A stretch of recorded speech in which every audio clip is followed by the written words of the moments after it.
At long last, we are back with a new Goosebumps collection video. It has been over a year, I think, since the last one. It's been a really long time. In fact, I didn't realize just how long it has been until somebody pointed it out in a comment recently. I have already covered a lot of areas of my collection. We have videos going over all of the original books, the Series 2000 books, Presents, Give Yourself Goosebumps, all of my Goosebumps collectibles. You can go back on my channel and find videos about all of that stuff. So today we're going to be looking at some of the more modern books. And that is, of course, Goosebumps HorrorLand, Hall of Horrors, Most Wanted, SlappyWorld, House of Shivers. There's a whole bunch of them that have come out since 2008. For me, it feels like 2008 was just yesterday. It wasn't. It was almost 20 years ago. Now, I would really like to sit here and say that I have read all of these books. I haven't. These are not nostalgic for me, necessarily. I did not grow up with these. When the first Goosebumps HorrorLand book came out, I had just turned 18. The only reason why I was getting into them is because I loved the original Goosebumps books so much. I wanted to keep collecting all of the books because even when I was 18, I still loved Goosebumps. So I'm not an expert when it comes to this era of Goosebumps. I would say I'm more of an expert when it comes to the original books because those were the ones that I grew up with. That was my generation. But I do think they're really cool, and I do want to go back and read all of the books and maybe do vlogs about them and stuff because it is a really interesting series and it is different from all of the previous Goosebumps series because Goosebumps HorrorLand, they all link together. They are all connected. They're all telling one big long story, whereas all of the original books were mostly just one-offs. You also had a lot of really cool website games, like there was the Goosebumps HorrorLand website, and I remember when that came out, I would go on that website and play the games because they were just fun. Anyway, I am getting way ahead of myself. We're going to be talking about all that kind of stuff as we go along, but first let's go ahead and take these books off the shelf so I can show you the HorrorLand books that are right behind here. So right back here, we've got the start of the Goosebumps HorrorLand series. We have the first two books right here. This is book number 1, which is called Revenge of the Living Dummy. As you can see, these books kind of rock. The covers are great. Like, I love this holographic effect. The covers are completely embossed, and that is the case for all of these. And I don't think I truly appreciated that when these books were coming out. I think I was a little bit pissed off maybe that Tim Jacobus wasn't returning to do all of the covers. But looking back, I think these covers are actually pretty cool. I like the artwork. Would it have been better if Tim Jacobus had returned? Maybe for me, you know, in a nostalgic way, but I think just as its own thing, these covers, they do rock. Now, like I said, I was 18 when these books came out. I actually bought these on my 18th birthday. These came out in April. My birthday is in March. But when I went to Books & Company to go book shopping for my birthday, I saw that these were already out. They were already on display on March 12th on my birthday. And I was just like, what? These books don't come out for another month. I was completely shocked. So they do have a little bit of nostalgia for me. You know, I was buying a couple of Goosebumps books brand new on my 18th birthday, because you have to think, like, at this point there hadn't been a new Goosebumps book in 8 years. I hadn't bought a Goosebumps book since I was like 10 years old, and now here I am, the first day of adulthood, and I'm buying a couple of Goosebumps books. It just reminded me that I am a kid deep down. And I always will be. And not only did they have these on display, but they also were giving away these really cool Goosebumps HorrorLand journals. As you can see here, it does have the Goosebumps HorrorLand logo. Got Slappy there, which kind of stretches all the way across. And then you do have advertisements inside for the Goosebumps HorrorLand books and the Goosebumps reprints, which were coming out kind of simultaneously with the HorrorLand books. Anyway, I have read this one. Basically what the structure of the Goosebumps HorrorLand books is that you've got the opening chapters, which is like half the book, maybe a little more than half the book. It's just a normal Goosebumps adventure. And then your characters from the story are given an invitation to Horrorland. They go to Horrorland, you get a few chapters of those characters at Horrorland, and then the story ends. And then when the next book picks up, you've got the same structure. You've got the just kind of basic standalone Goosebumps story, but at the end of the story, the characters get an invitation to Horrorland. They meet up with the characters from the previous books, and it keeps building book by book by book until I think like the last couple of books are complete Horrorland stories. I'm not totally sure about that because, like I said, I've not read them all, but I have read this one. I thought this was fine. It's just really a rehash of all of the other Living Dummy books, which for me as somebody who grew up reading all of the Slappy books. There's a formula, and it just keeps getting kind of repeated over and over and over. And I found my adult brain kind of going, oh, it's the same thing.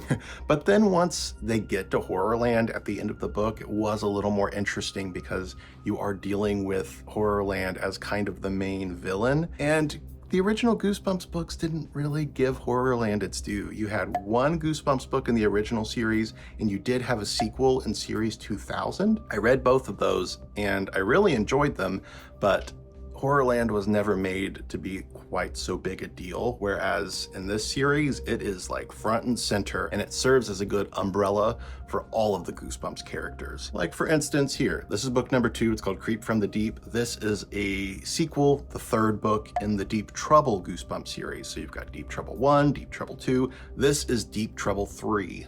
One thing I really love about these books is that when you open them up, you've got kind of like an advertisement for Horrorland, the different areas of Horrorland, and then when you turn the page to the back, it says Escape Horrorland, and it's like all crumpled up. It really builds on the mystery of Horrorland, as do those final pages of each and every book, because at the end of each book, you've got a fear file.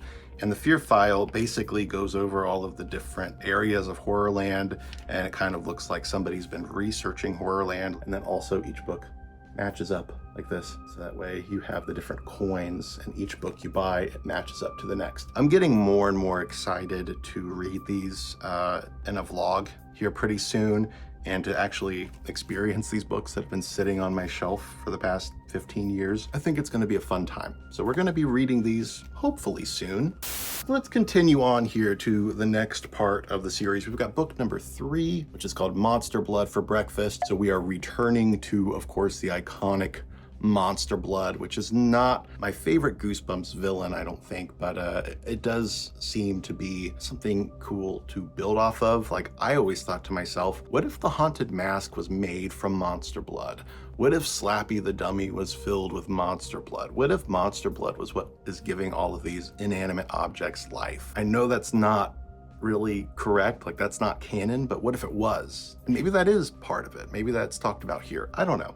Now, you guys know that my favorite Goosebumps villain of all time is, of course, the Haunted Mask, and that means I am very, very much excited to read Scream of the Haunted Mask, which is technically the 3rd Haunted Mask book. I have heard that this kind of retcons the Haunted Mask 2, which is kind of a bummer because I like Haunted Mask 2, but still, it's cool to see Carly Beth returning in this story. It'll be nice to revisit one of my favorite characters, which is Carly Beth. Next, we've got Dr. Maniac versus Robbie Schwartz. This is, I believe, an original villain, like original to Horrorland. I don't believe he was ever part of the original Goosebumps series ever. He seems kind of comic booky, so maybe he's somehow tied to Attack of the Mutant or something. I know some of you guys who are watching this have probably read all of these and are like, no, that's not correct. But I've not read them yet, so I still have to do my research and see. Here we go. We've got Who's Your Mummy, which is book number 6 in the series. Of course, we are bringing back the mummy from the previous Goosebumps books. My Friends Call Me Monster, another one that's not necessarily tied to any of the other Goosebumps books. I also want to talk a little bit about the Goosebumps HorrorLand website, which I was logging onto that and playing the games as the books were coming out. And what was cool about it was that when the first 2 books came out, you had the first 2 areas of the Horrorland map that were open to you, but all the rest was grayed out, and you had to wait for the following books to come out in order to access those parts of the map. So that was like a big thing for me. Every time I would buy the books, I would log on to the website and I'd be like, are those areas of the map open yet? Like, can I play the games? Because the games were really fun, guys. Anyway, we got books 8 and 9. So book number 8 is called Say Cheese and Die Screaming, which of course is another book in the Say Cheese and Die series. I like the title, Die Screaming. That's great. And then we've got Welcome to Camp Slither. Of course, R.L. Stine was doing a camp book every summer when he was in the peak of Goosebumps. So it's cool to see him return to a camp-themed book. We also have book number 10 here. It's called Help. We have Strange Powers. Part of me kind of wonders if maybe this is connected to Be Careful What You Wish For, perhaps. We've got Escape from Horrorland and book number 12 called The Streets of Panic Park. These are kind of the last two official books of this wave. I believe they wrap up the entire story of Horrorland. But there were a couple other Horrorland books that came out. Like for instance, we've got Goosebumps HorrorLand, Welcome to Horrorland, a survival guide, which collects a bunch of the different advertisements that you would see throughout Horrorland. It's more of just like a companion book. They also put out this Goosebumps HorrorLand Write Your Fright journal. It's supposed to scream when you open it. It doesn't anymore. I have to put some new batteries in it, I think. But basically you would unlock it and it's got some different prompts inside. Just something cool to have. Like I probably would never really use this, but it's just neat to have it for my collection. You also have the Goosebumps HorrorLand Wii game, which I have played and it is awesome. It's a whole lot of fun. You can go on YouTube, of course, and watch playthroughs of this, or you can try to track the game down yourself and play it. There are actually some really intense parts of this game that I remember. Like for instance, there is a mansion ride where it's full of vampires, and the vampires, of course, are repelled by a flashlight, because if you shine the light on them, they're like, ah, and they burst into flames or whatever. But your flashlight, like you have to shake it up. So of course, with your Wii remote, you have to shake it up in order to get the light to turn on. And the whole time these vampires are floating towards you, and it's so hard and it's so intense, and your arm just hurts like hell after you're done playing it. It's a really fun game. So yeah, check it out, Goosebumps HorrorLand, the Wii game. I also have a how to draw Goosebumps book. It's kind of like an activity book teaching you how to draw the different monsters. It's not specifically branded as Goosebumps HorrorLand, but obviously it came out during that time. It's got the same Goosebumps HorrorLand logo right there. But that's not all, because they did actually end up continuing the Goosebumps HorrorLand series with book number 13. So this is called When the Ghost Dog Howls. It's more of like a different wave of Horrorland. So book 12 is kind of like the big finale, and I think these were more or less tacked on to just kind of keep it going because it was still pretty popular. And then we've got Little Shop of Hamsters, which is book number 14. Which just looks super, super cute. You've got Goosebumps HorrorLand Heads You Lose. Makes me think that maybe it's tied to The Headless Ghost, which was one of my favorite books in the series. Here is a special edition. Look at this, Weirdo Halloween. It is super thick compared to the other books, and I love that it's Halloween themed. It just looks super cute. Look at this guy. Book number 17, The Wizard of Ooze. Pretty killer cover right there. I love that. It looks a little bit like Sword and Sorcery. Book number 18, we've got the return of Slappy yet again with Slappy New Year. And book number 19, The Horror at Chiller House, which more or less serves as the like official final Horrorland book. And I say more or less because we did get this series right here called Goosebumps HorrorLand Hall of Horrors. This does take place in Horrorland, but as you're gonna see here in just a second, when they released book number 2 in the series, they got rid of Horrorland. It's just called Goosebumps Hall of Horrors. So it does take place in Horrorland, but they were really steering away from calling it Goosebumps Horrorland because it is kind of its own thing. And it's also a really short series. There are only 6 books in this sub-series. So the first one is called Claws. I think that's a great cover. Really neat, reminds me of Cry of the Cat. And then we've got Night of the Giant Everything, which I just showed you. What's really different about these books is that it doesn't have the shiny like goo logo up here. They're still fully embossed, which is great, but they're not quite as shiny, unfortunately. I liked that foiling, so I'm kind of bummed that they got rid of that, but whatever. I take that back though, because they did have it make a little bit of a return right here. This one's got the shiny goo logo up there. So that's Goosebumps Hall of Horrors, book number 3. It is a special edition, so it's just a little bit thicker than the other ones. It's called The 5 Masks of Dr. Scream. Look at that. I love the black and white cover with the red font. That just looks super, super cool. Kind of reminds me of like a Universal Monsters movie. I'm telling you, whoever designed these books did a really good job. Next up, we've got book number 4, Why I Quit Zombie School, which has one of my favorite covers of the Hall of Horrors series. I just love this zombie with his eyeball popping out of his freaking head. It's very gruesome. And then we've got the final 2 books in the Hall of Horrors series, which I would say is the dip in quality for the rest of the series, because for these 2 books right here, we no longer have embossed covers. They're completely flat, no embossing, no foiling. But anyway, there you go. There's Don't Scream and the final Hall of Horrors book, which is called The Birthday Party of No Return. This is technically the final book set in Horrorland that we've had in a very, very long time. This came out, let's see, this came out in 2012. And there's not been a Horrorland book since then. So yeah, that's the end of an era right there. But that certainly was not the end of the Goosebumps series. They continue to come out pretty much every other month or so with the Goosebumps Most Wanted series. They launched this off with a special edition. So they launched the series with Goosebumps Wanted, The Haunted Mask. This is a special hardcover edition. I believe it's like the first standalone Goosebumps book ever published in hardcover. And what's really cool about it is that it's not just a hardcover, but it actually does have this fold out Wanted poster, but you have to get rid of the dust jacket in order to pin this to your wall. I'm not going to do that, but if you want to do it, you go for it. I have read this one, actually. I didn't care for it too much, at least not that I remember. Eventually, I will give this a reread to see if my opinions are any different, but I was not too pleased with this one. Anyway, moving on, we have the first book in the Goosebumps Most Wanted series. This is called Planet of the Lawn Gnomes. So this is, of course, returning to the gnomes of Goosebumps, the lawn gnomes. Book 2 is Son of Slappy. Book 3, How I Met My Monster. It says I Love Wolves, so it must be a werewolf book. Frankenstein's Dog.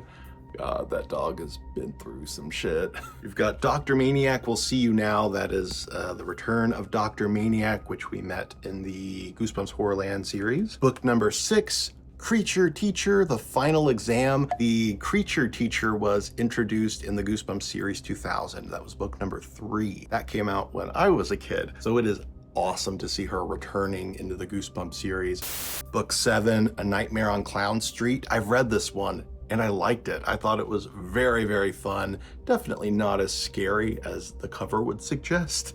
The cover actually looks kind of terrifying.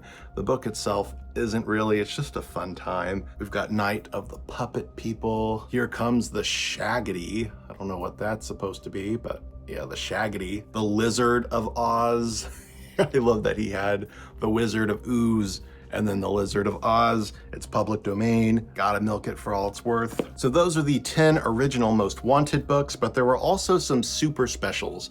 So you have super special number 1, Zombie Halloween, and these are special because look at this. They are embossed. At least the font is, the logo. The actual cover isn't, but still, it's embossing. That makes it special. The 12 Screams of Christmas. It's another super special edition. Book 3 in the special edition Most Wanted series. We've got Trick or Trap. I read this one. I don't remember anything about it. So take that for what you will. And then we've got The Haunter, which I think is a really great cover. Love the full embossing here on this cover. Love that. Love the attention to detail. Now with Goosebumps Most Wanted being in its grave, it is time to keep going. R.L. Stine was not going to stop. Goosebumps was still doing pretty well, and he decided to launch yet another Goosebumps series, and he was bringing Slappy back because people love Slappy the Dummy. This is Goosebumps SlappyWorld, where Slappy was not just a character in a lot of the books, but he's also the host. He kind of plays this Crypt Keeper Rod Serling character where he introduces each and every single book, he interjects every once in a while, and then he sends you on your way. This one here is called Slappy Birthday to You. He is actually a character in this book, but in book number 2, which is called Attack of the Jack, he is not so much a character in the main story, he is just introducing the story. So I think this was a pretty good idea. It was a pretty good move for R.L. Stine. The next Goosebumps SlappyWorld book is called I Am Slappy's Evil Twin. So obviously this is one where he is actually a character. Please do not feed the weirdo. We've got Escape from Shudder Mansion. For those of you big Goosebumps fans out there, if you've read all of the SlappyWorld books, let me know what your favorites are down below in the comments, because I've only read one of them. Well, I guess you could say I've read 2 of them, and I'll talk about those here in a minute. I'm largely unfamiliar with these books, so if there are any that stood out to you, list them down below, please. We've got The Ghost of Slappy. I love this cover. Again, no embossing, it's completely flat, but I just love that illustration. It's very spooky. Book 7, It's Alive! It's Alive! Which of course is a reference to Frankenstein. The Dummy Meets the Mummy. Got a little bit of a mashup here. Revenge of the Invisible Boy, which of course was introduced in My Best Friend is Invisible. He was heavily used in the Goosebumps movie, which I was surprised to see. And then after the movie came out, he did end up giving the Invisible Boy another book. So there's Revenge of the Invisible Boy. We've got yet another Slappy themed book here. This is Diary of a Dummy. Very cool cover. This kind of looks like Monster Blood. Is Monster Blood part of this? They Call Me the Night Howler, which sounds very familiar to me because I read this book here, which is a Nightmare Room book called Shadow Girl. Seems very similar. Number 12, My Friend Slappy. 13, Monster Blood is Back. 5th Grade Zombies. Book number 15, Judy and the Beast. I like the puns. Slappy in Dreamland. I think this cover is kind of scary. I don't think Slappy is scary, but if he was looking at me from underneath a bed like this with glowing red eyes, that would probably get me a little bit. Hunting with the Stars. There was a Goosebumps sweepstakes back in the day where it was like Disney's Sail with the Stars and you could go on a cruise with R.L. Stine. So when it says Hunting with the Stars, it kind of just reminds me of the Sail with the Stars ad. Book 18, Night of the Squawker, kind of reminds me of a Bone Chillers book. And then we've got Fright Night, which I've read. I read this one and I loved it. I thought this was so funny. It was such a blast. It's about this monster that is a mascot and it's really dangerous because he eats people. It was hilarious, and I could tell R.L. Stine had a lot of fun writing this one. And then to wrap up the SlappyWorld series, R.L. Stine did do it in style. He gave us Slappy Beware, which is technically the final book in the SlappyWorld series. It's a special edition hardcover. I love the illustration here on the front. We've got the kind of glossy little touch gloss spots of the cover. Just a very nice book. It does have illustrations on the inside. Got some very, very cool end papers. And this does tell Slappy's origin story and kind of like farewell in a way. I doubt it's actually his farewell. I'm sure there will be more Slappy books before long. I thought this was okay. It's not a great book by any means, but it was inventive and it did do a good job of paying tribute to Slappy, telling his origin story, which is pretty interesting, and giving him, you know, a nice little finale. So I thought it was okay. When that book came out, you could go to Books and Company and get a tote bag. So it was the 30th anniversary of Goosebumps at the time. And if you were one of the lucky ones, you could snag one of these. And I was able to. But that's not all, because R.L. Stine is still writing Goosebumps books to this day. We've got the brand new Goosebumps series, which is called House of Shivers. It's the most recent. This came out just a year or two ago. So there it is, House of Shivers. I read this one. A lot of people seem to really like it. I thought it was just kind of all over the place. It didn't go anywhere. It just was a bunch of just random things happening. So I wasn't too thrilled with it, but I am glad that they've returned to using the original Goosebumps logo. So they are bringing back the original Goosebumps logo. I like the cover art. When the series came out, I was also sent this from Scholastic. This is a Goosebumps House of Shivers flashlight. They sent that along with a copy of the book, which I had already bought at that point, and a couple other goodies. We've got the rest of the books in the House of Shivers series. This is book 2, Goblin Monday. Book 3, Night of the Living Mummy. Book 4, Say My Name, Say My Name. If you know, you know. And then we've got The Last Sleepover, which is the most recent book, but the latest one is coming out very, very soon. It's called One Night at Camp Bigfoot. That's all I got. Those are the last few books so far in the Goosebumps series. This certainly is not going to be my last Goosebumps collection video. I do have some other areas of my collection to look at. I also have a huge, massive passion project that has been in the works for many, many months now. I'm not gonna say very much about it other than it does have to do with R.L. Stine, and I'm gonna leave it at that. But this is a big video. It's very, very research heavy. It's going to be probably my biggest video that I've ever made, and it is getting very, very close to being time to start filming that. I'm gonna be teasing it for a while probably because it is gonna take me a while to film it and edit it. It's big video. But stay tuned. I've got some really, really cool, important things in the works. I think that video in particular is going to have information that's very valuable to a lot of people. So stay tuned, and I will catch you all very, very soon in another episode of Library Macabre. Later, creeps.